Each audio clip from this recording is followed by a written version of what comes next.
He says, only when you attain to the 10th world, which he called Buddhahood, we would call Christ consciousness, which is meditation. Only when you attain to that 10th world can you see clearly. And then the decisions that you made can be made on the basis of life the way it really is, not the way you want it to be or the way you think it's going to be. But how is it really?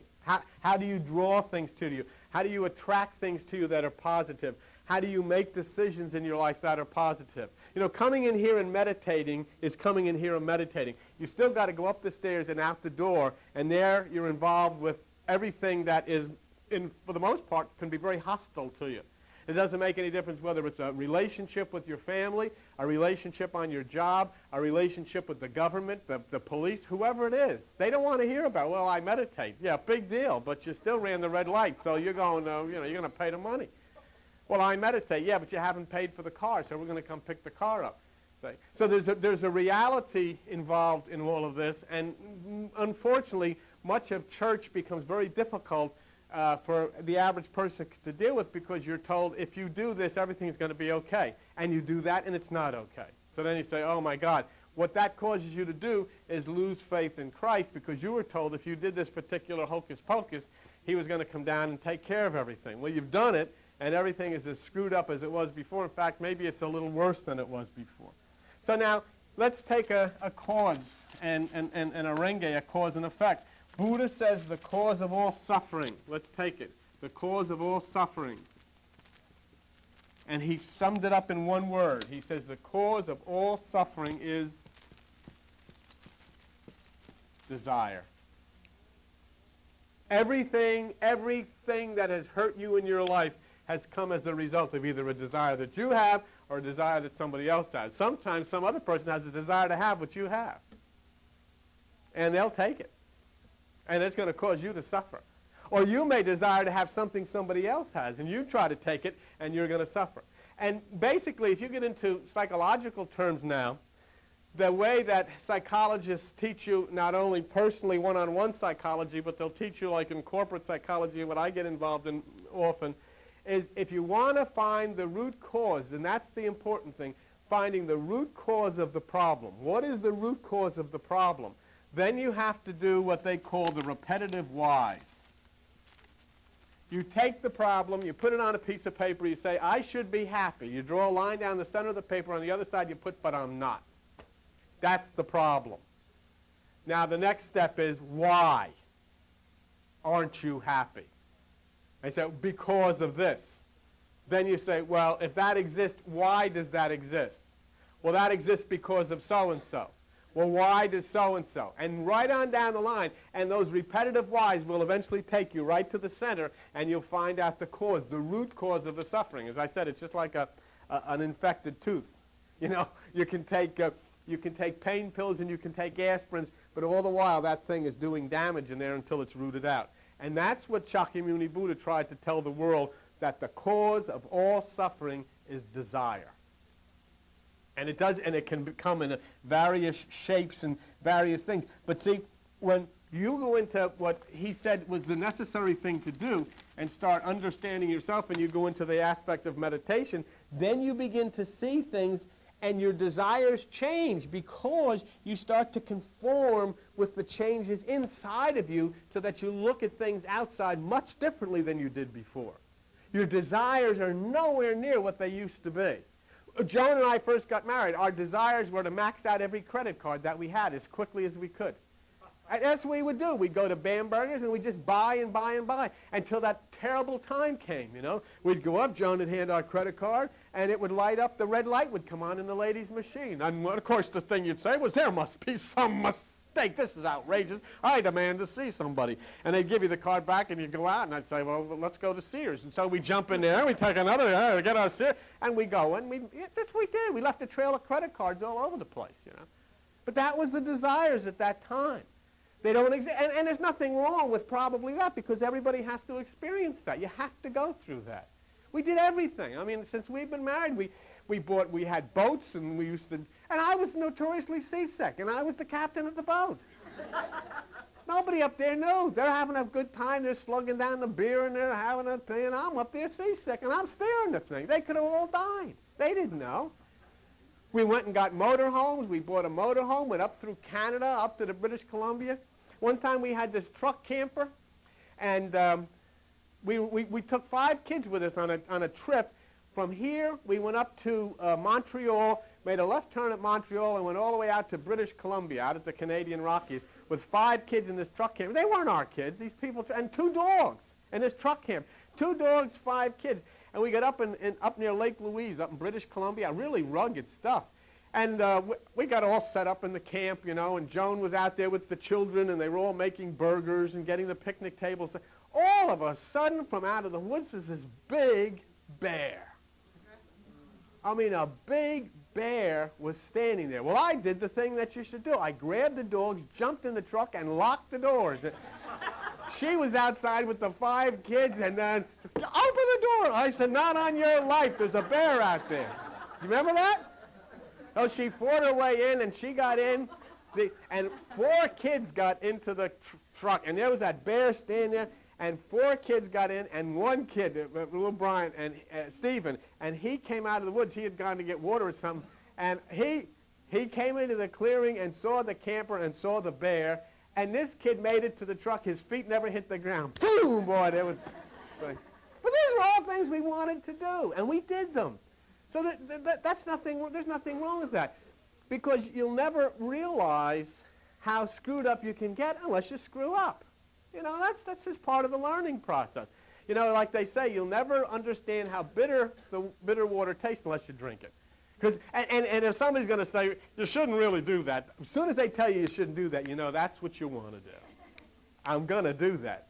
Remember when we were kids in the Catholic Church, they used to have the movie ratings. They had the Legion of Decency. So we didn't look to say, you know, Little Red Riding Hood was an approved movie. We went down to see Lust in the Moonlight. Yeah, we want to go see this one, because they said don't go see it. I didn't know what Lust in the Moonlight. All I know, it was on a thing you weren't supposed to see. And as soon as somebody tells you you're not supposed to do this, that's the thing that you want to do. And that's okay, and that's nothing wrong with that, because you're going to have to do it. People are going to say don't do it, but you're going to have to work out your own future and your own life, and things will work their way out as you experience these things.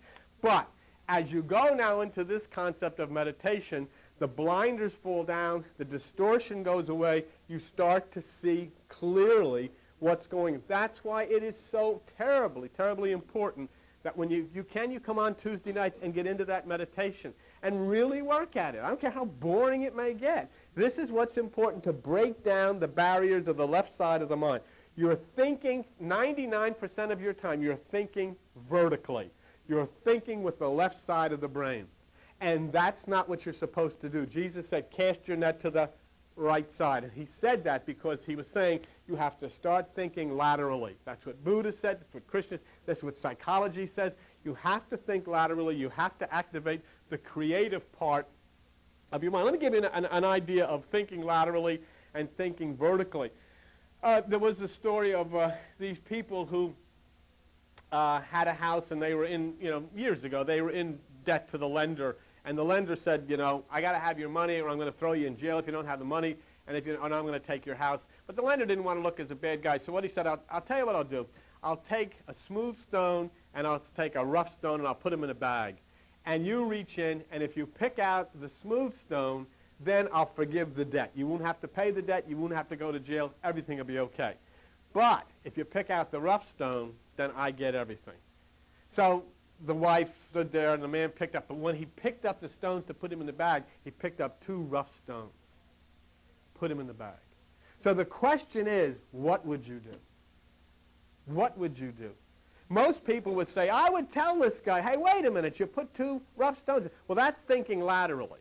Excuse me, that's thinking vertically. That's thinking with the carnal mind. That's a knee-jerk reaction that comes from the carnal mind, and that's what most of us do, and that's what religion tells you to do, okay? So what science is saying, what God is saying, don't do that, because now this guy's really going to get ticked off, and he's going to want his money. You're in no condition to say, hey, you put 2 rough stones. You don't forget, you owe this guy for that. He's going to take the house, put you in jail and everything. So let's start meditating and thinking creatively. Let's do this.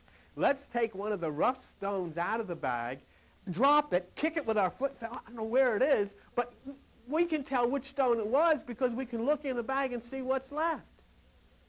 The only thing left in there is a rough stone. Oh, I must have picked a smooth stone, so now I can keep my house and the debt is forgiven. You have wheeled and dealed, you know, a little crooked here, but that's all right. You saved your house, and you thought creatively. You energized, you thought laterally instead of thinking vertically. Most of us knee-jerk instantly, this is what we're going to do. And without meditation, you're always going to think vertically. See, because what did Buddha say? You're looking at the situation from a distorted view. It's like having defective glasses on. Come with me to page 939 in the Bible. Look at 1 Corinthians. And let's see if we can come up with something. 1 Corinthians, and let's look at chapter 13, okay? 1 Corinthians chapter 13. And let's take a look at verse 12 and see what the Apostle Paul says, okay? 1 Corinthians chapter 13 and verse 12. For now we see through a glass darkly, okay? That's exactly what Shakyamuni Buddha tried to tell you. What you're looking at on, and you're seeing a distorted picture. You don't realize this. You think it's right, but you're seeing a distorted picture. So you're going to make a decision based on that distortion, and you're going to get in trouble. Every single time, you're going to get in trouble, okay? But then, face to face, see? Now, in other words, you're looking at, you can't see clearly. You think you're seeing clearly, but you're not. So the decision you're going to make is wrong. But then, face to face. Now, put your finger in there and go to page 28 in your Bible. Go to the book of Genesis. Okay, go to the book of Genesis and go to page 28 in the little Bible. Go to Genesis chapter 32 and let's go to verse 30. Okay, page 28, Genesis 32, and let's go to verse 30. And Jacob called the name of the place Peniel, for I have seen God face to face, and my life is preserved. You don't have to be a nuclear scientist to know what that means. The single eye, the activation of the single eye, the activation of the pineal gland brings you to a point where you see what is God, that which is the creative force within you, face to face. God is the creator, and the creator inside of you is the right hemisphere of the brain. That's the creative side. And I mean, you don't have to be religious or spiritual or Christian or whatever, Buddhist, to understand that. You can go to any doctor or any psychologist or psychiatrist, and they'll tell you the creative side is the right hemisphere. That's where God creates. And that's where you will then begin to think with the mind of Christ and create solutions to your problems instead of knee-jerk and reaction and getting yourself in all kinds of trouble. That's why meditation is so tremendously important. Go back to 1 Corinthians 13 where you are on page 939, okay? But then face to face. Now I know in part. That's the human aspect. That's the 10%. Here you are, okay? There you are. And here is the part that you use to think with, 10%. Here's the part that you don't touch, 90%. You don't touch it. See, that's what he said. Now I know it. How can you know everything that you should know when you're only using 10% of your brain? Go out in your car, and if you got an 8-cylinder car, disconnect 6 of the cylinders and see what happens. You know, the spark plugs. Take it off and see. That's exactly what we've done. We've disconnected 8 of the 10 spark plugs that are in our cylinder for life, and we're trying to think and say, oh, I can figure this out. Sure, you think you can, but remember, you're only using 10%. So this is the reason for all of our problems, because we see defectively. And as Apostle Paul says, but now I know in part, but then I shall know even as also I am known. Okay? In other words, you know God in the same way that you know yourself. How? Through consciousness. Through the inner realms of consciousness. And now these things you can do. This does not cost you any money to do this. It does not require you to join any church to do it. It does not require you to go anywhere special to do it. It requires you to pay attention to what has been taught by the ancients through Krishna, Buddha, Jesus. It requires you to wake up and simply say to yourself, hey, wait a minute. I have seen a demonstration of religion for 2,000 years. They've never stopped killing each other, violating one another, scaring each other, and scaring me. There is a different way. And the way is within, as Jesus Christ said, the kingdom being within you. Let's take a look at a real scene. And maybe you can apply yourself to this scene. And this is a scene that Shakyamuni taught. He taught like this in different ways because this is 3,000, 4,000 years ago, but it was the same general ideas that he gave. But let's take a real scene. Let's take a look at hell, okay? And many of you have had very close looks at hell. Many of you have really, you know the neighborhood very well. And, you know, that's because everybody has been there. At one time or another, you've been there. And then at one time or another, in the case of a violent reaction of your temper, you've said, this is hell. I mean, you've all said that at one time or another, and you're absolutely right. It's what it was. But here's the scenario in a way that Shakyamuni would teach it. You lose your job, okay? The first thing that happens when you lose your job is you become very angry. Because you're going all over the place and you cannot find a job. No matter how hard you try, you cannot find a job. And you get very, very angry and very, very, you know, you're really great deal of suffering going on with it. And really, the anger is not because there's no jobs out there. The anger is with yourself because you can't find a job. I mean, hey, Joe's got a job. I mean, Dave's got a job. And all of a sudden, I don't have a job. I went through that. I remember one time I made this statement. Guy said, we want you to come to Trenton and continue to be an insurance adjuster. I said, no. I quit. How, you know, what? I quit this job. I had Blue Cross and all of this stuff, you know, my security. And I went home and told Joan I quit. And she had been, you know, head nurse in a hospital and had charge of this intensive unit and with all this. And then right after that, she quit her job. What was going on? And we didn't know that some intelligence was setting up us for this. We had no idea at the time. But after I quit my job, all I knew was I felt almost like disgraced. I mean, you know, what am I going to do? I didn't want to even go get unemployment. I mean, I didn't know what to do.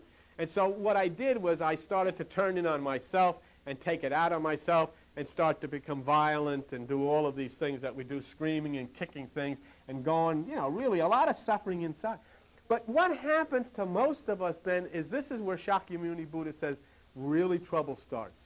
What happens is after a period of time, the frustration gradually lessens, okay? Because what we do is we begin to adjust to the situation. We learn how to live with not as much as we used to have. We learn how to conserve, so we don't need to spend the kind of money we used to spend. We don't need to have the types of things that we used to have because we can't. So we have to tighten our belt. And we do. We tighten our belt. You know, we got to live a little more frugally, and pretty soon we start to get used to it. So then you begin to limit your desires, you limit your horizons, and your whole life starts to become very narrow. Because instead of championing and seeing this problem from a different perspective on the right side, you have accepted the situation, you have been beaten down, you have lost, you have thrown up your hands, there's no way out of this thing, and so now you start to adjust yourself to accepting a new style. Although you may not realize it, Shakyamuni Buddha says you have accepted living in hell. And he said what? And this is a magnificent description of hell. I want you to listen to it very carefully. See if you recognize it. He says it is the dull, aching state of life with little hope. And you've accepted it. And you've accepted it because you weren't able to see any way out of the problem. Because you're looking from over here. You never ever dreamed that if you started to activate those cells at the right side, you could begin to see. And that's what happens. What am I going to do? I don't know any way out of this. So you accept the conditions and you're in hell and you're living there. See? And this is what Buddha said, and I love this. Insects that live on smartweed forget how bitter it tastes. Insects that live on smartweed forget how bitter it tastes. In other words, they've lived on it so long, it doesn't make any difference. It's a way of life. And listen to this comment from Shakyamuni Buddha 3,000 years ago. Those who live long near the toilet forget how foul the smell is. They get used to it. Did I repeat that? Talk about wisdom. Those who live long near the toilet forget how foul the smell is. They get used to it. So what he says is, when you begin the meditation, when you begin the chant, when you begin to turn this thing around and enter within yourself, then the change happens over the situation. And it's totally up to you. It's totally up to saying, will you apply this thing or not? Are you going to be bored with it or not? Are you going to be determined, or are you going to allow this thing and this lifestyle to continue? The first change that happens to you when you get into this and you start the meditation and you start the miyoho, whatever it is, the first change seems to be that the thing gets worse. The thing gets worse. You feel it's worse. I'm meditating. I'm saying miyoho, ringa, kale, the whole fakakta's going up, I'm going down. This is worse. I shouldn't have done this. The first thing that you'll feel, I shouldn't be doing this. It was bad, but now it even seems to be worse. And many people will run away from meditation because of that. Many people will run away from this whole concept because of it. Thing is, and they'll get somebody to say, well, you should just read this and say this and all of this type of thing. But no. What Shakyamuni said is, the truth is the situation has not gotten worse. It's just that finally, through mind change, you have begun to notice just how foul-smelling is the toilet that you have been living near for so long. For the first time, maybe in years, you begin to smell the crumb. And you say, I don't want to live like this anymore. This was your normal lifestyle, and you accepted it. Because the system had put you down. Religion had put you down. The government had put you down. Parents had put you down. School had put you down. And finally you were put down so deeply that you determined, this is the way I've got to live.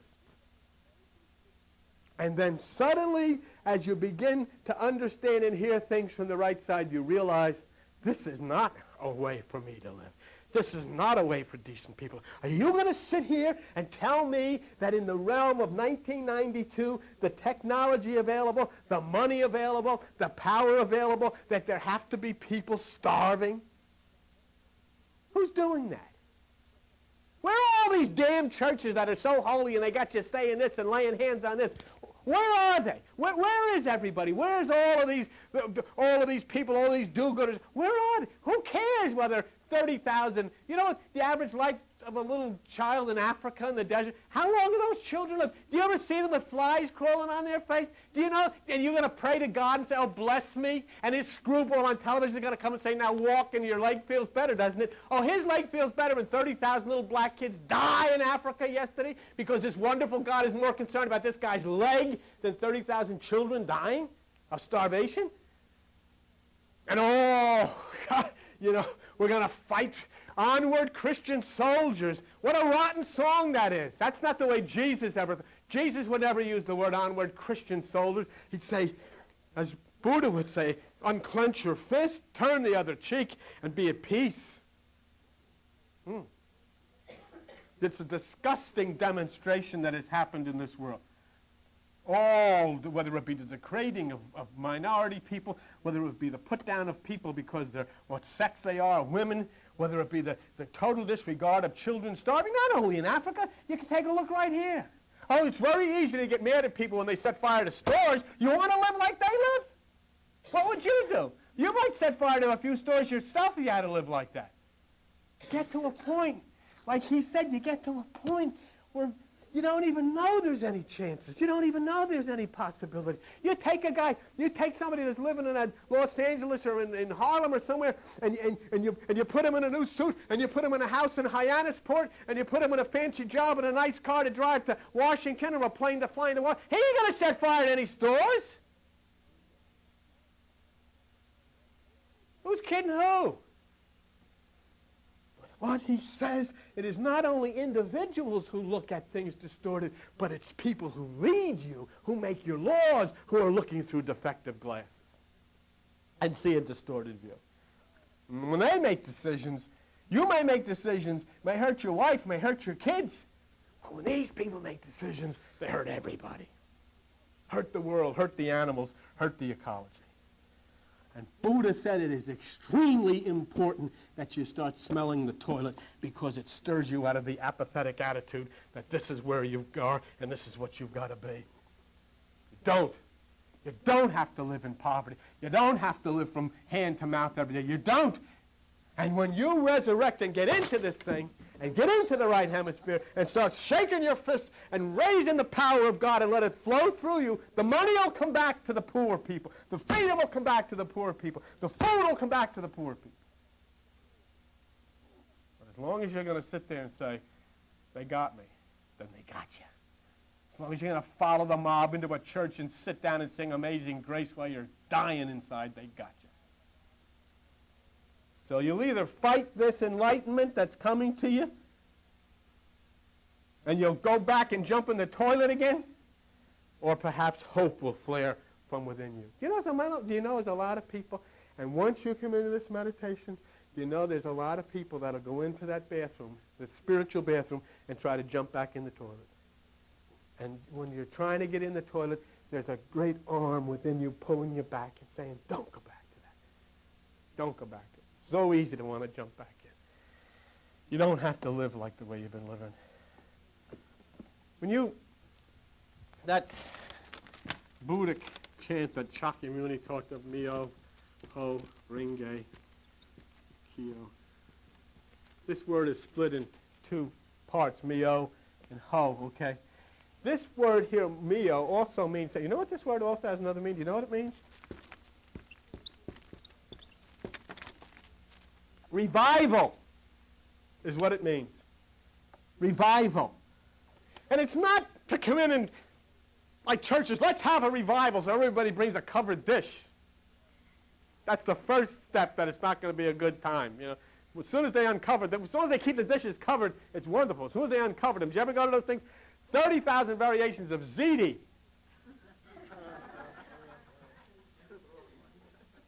Myo means revive, but you know what he's talking about? Revive me.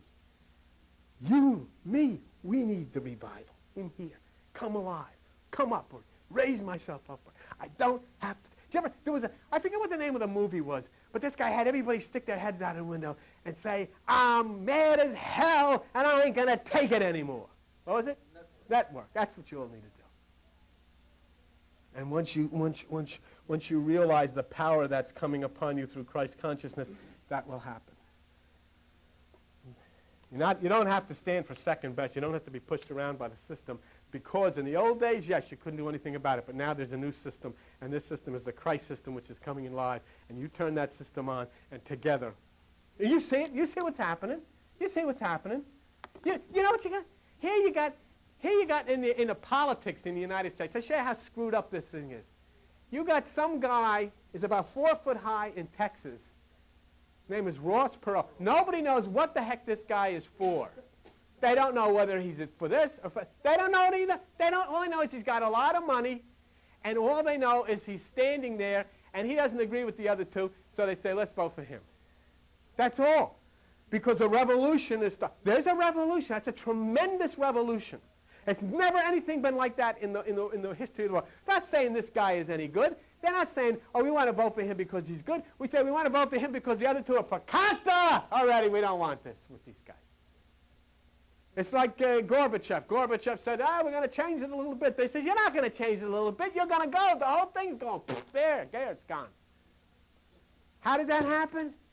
Because this thing is stimulating within. You got 7 billion crystal magnets in your brain, and Aquarius is raining down all kinds of electromagnetic fields, and people are starting to run around like hummingbirds, and they're flitting around here. All of a sudden, they're getting signals to do things that they never thought they would do before. It's like the goose is up in Canada, and when the weather starts to get a little cool, the goose gets a signal. It says, I'm going to fly away. What are you going to fly? We got all this food here because something tells me to fly. And so the goose said, off he goes. Murgatroyd takes off, and a whole blasted pack of them. Everybody's flying, and the last goose is saying, I hope you know where you're going.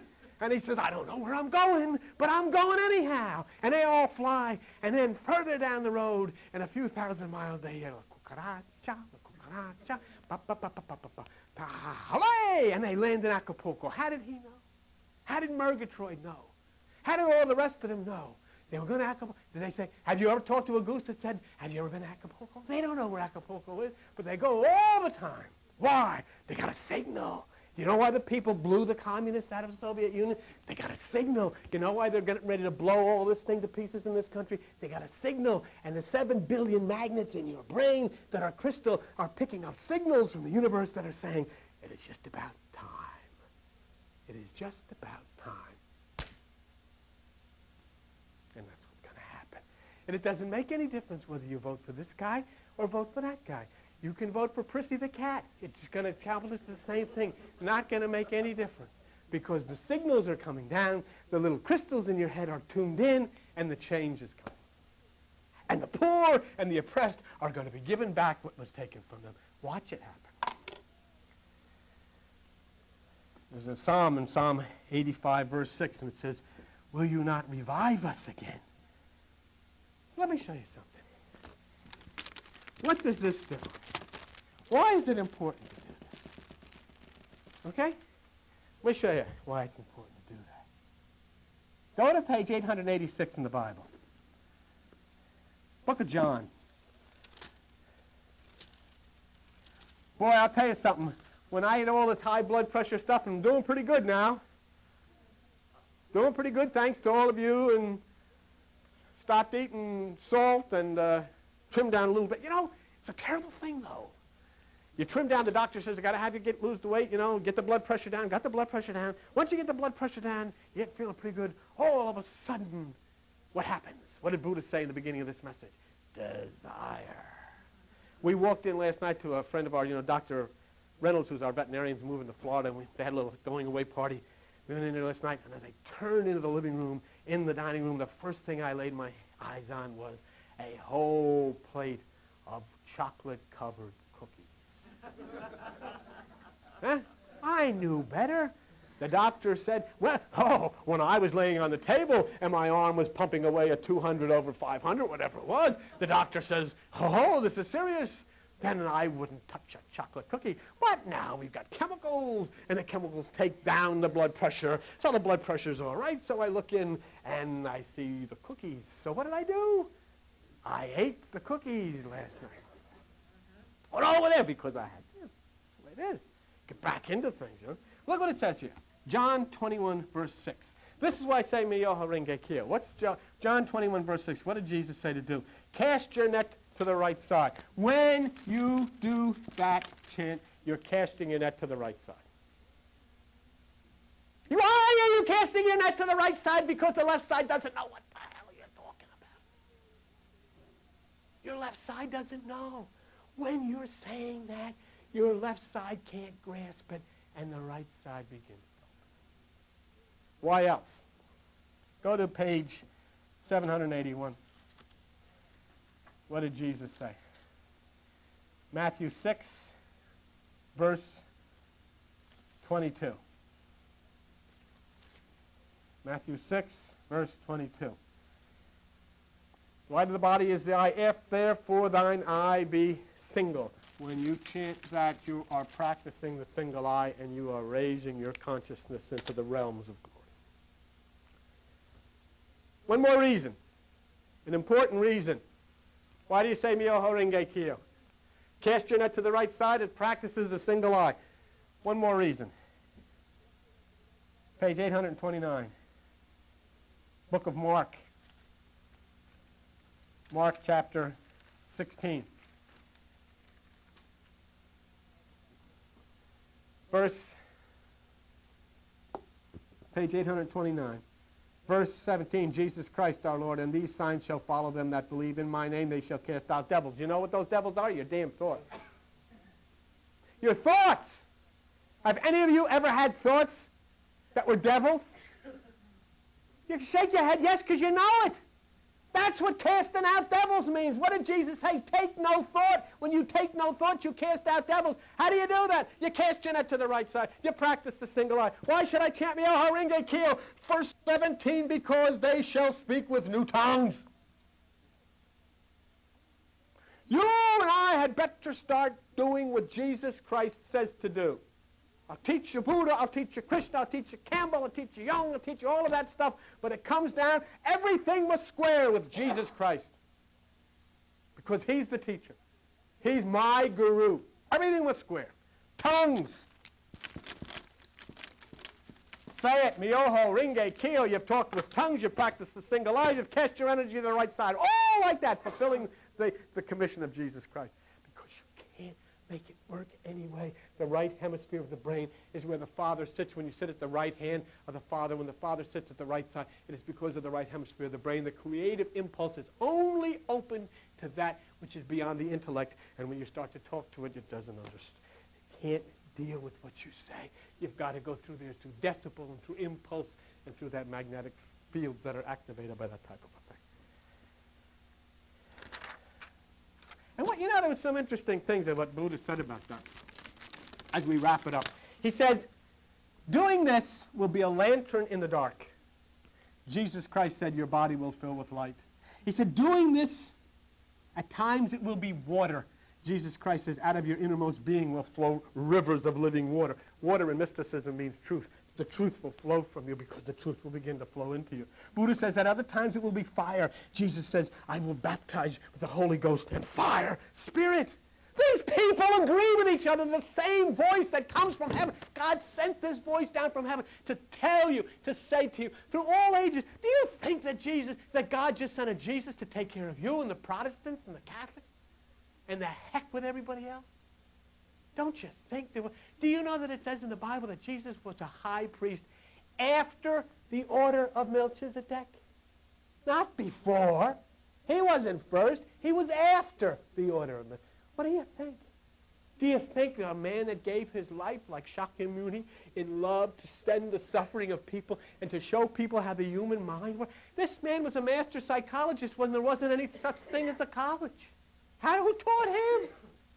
He knew what Carl Jung knew. He knew what Pavlov and all these other people knew. Who taught him? Don't you think you should listen? Hare Krishna. Huh? You know what? If there was a guy, if there were people in the airport and they were selling roses in Jesus' name or to help support the Christian movement, you know what? Oh, isn't this wonderful? But well, they're at Hare Krishna. Oh, get them out of here. They're annoying me. Who was this strange person 7,000 years ago born of a virgin? Who was this strange person born in the cave?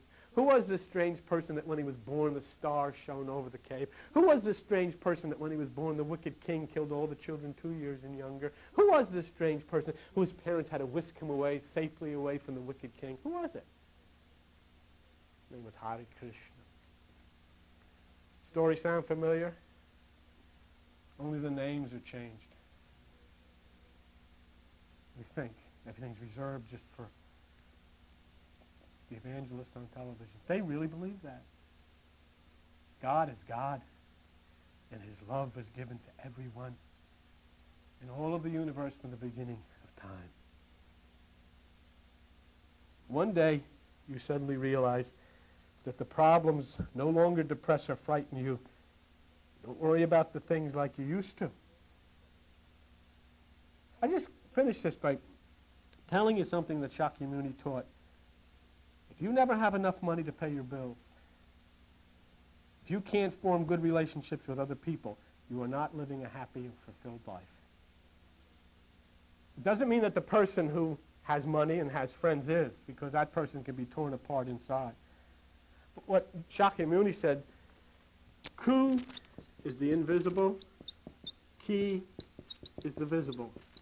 You can call this spirit, you can call this physical. Shakyamuni said one is equally as important as the other, and there has to be a harmony between the two of them. Not to have material things without spirit, not to have spirit without material things. They should complement. You know, what the ancients taught is that there's money all over the place. You'd say, yeah, where? I don't see any. Now, this is an ancient lesson, but you think about it and take it home. You can't prove it or disprove it. But some people, because of a deep problem in their invisible person, some people that have a psyche that is out of harmony have a problem attracting money into their lives. have a problem attracting friends and help into their lives. And that's how serious this is, because the chaos that's inside actually causes a negativity outside, and it becomes a wall and blocks you. And that's why so many people are hurt and so many people live in constant poverty, because inside. And why is it so barren inside? Because the church and religion and the system has burdened them and stripped them of that holiness inside. They have none. And so what's outside? It's negativity, and nothing comes to negativity. You begin to accept the poverty. Your whole life is given to wheeling and dealing and trying to borrow from others, and you're going to pay it back, and you're going to pay it back, and you're going to pay it back. And then when people who have this problem suddenly come into money because they're still looking through a distorted world, they don't even know how to deal with it, and before you know it, it's gone. Never saved a dime. Never invested a nickel. It's gone. Where did it go? All of this money that was going to get me out of trouble. It's gone. You want to see what I mean? Go around and people get second mortgages. I'll get this money. You ever see it on television? You get this money and you consolidate all of your bills. We'll pay off all of your bills. And then you'll only have one little payment. Now you got this one payment. And then you go back out and you accumulate a whole bunch of other bills. So now you have all the bills that you had before, but on top of that, you got that other big thing. Destruction. Why? Because we're looking through distorted. We don't understand. Meditation is not to simply help you get to God. Meditation is to be Christ conscious so that you understand these things and you know how to deal and you know how to live and you know how to react and you know how to experience. This is the teaching of a man that religion has told you to stay away from. Trying desperately to tell you, for God Almighty's sake, don't accept this way of life. And for God Almighty's sakes, start to attract positive things to your outside by attracting a positive thing inside. Balance the inner and the outer life force so that you can enjoy the outer, free from guilt and ignorance and free from poverty and free from all the hate and violence and strife. That's the teachings of this man.